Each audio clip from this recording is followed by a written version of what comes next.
अस्सलाम वालेकुम फ्रेंड्स, एक बहुत ही अफसोसनाक खबर सामने आ रही है कि 5 उम्रा ज़ायरीन जाँ बहक हो चुके हैं। सऊदी अरबिया में बहुत बड़ा हादसा पेश आया है उम्रा ज़ायरीन की बस को, जिसमें मुतअद्दिद हलाकतें हुई हैं।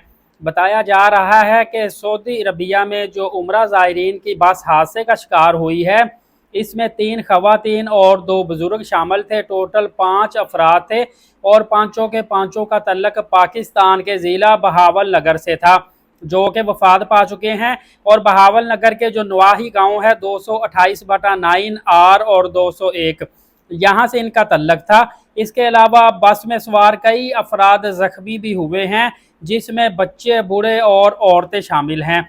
नाज़रीन कराम, ये बस अल बदर के मकाम से, आपको पता है बदर की ज़ियारत करने के लिए लोग जाते हैं, तो मदीना पाक में ये अफराद बदर की ज़ियारत करने के लिए गए हुए थे।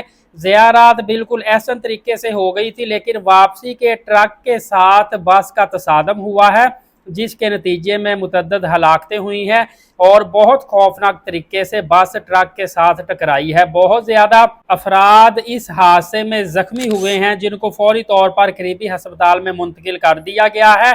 अलबत्ता ज़ख्मी होने वाले अफराद में से किसी को जानी नुकसान का खदशा नहीं है। मेरी दुआ है कि अल्लाह ताला मरने वालों को शुहदा का दर्जा अता फरमाए और उनकी बख्शिश व मग़फ़िरत फरमाए और उनके लवाहकीन को सब्र करने की तौफीक अता फरमाए। अलीड साकिब यूट्यूब चैनल को सब्सक्राइब करें, नमाज कायम करें, नबी पाक सल्लल्लाहु अलैहि वसल्लम पे रोज़ाना कसरत से दुरूद पाक और कुरान मुक़द्दस की तिलावत करते रहा करें। शुक्रिया, जज़ाकल्लाह।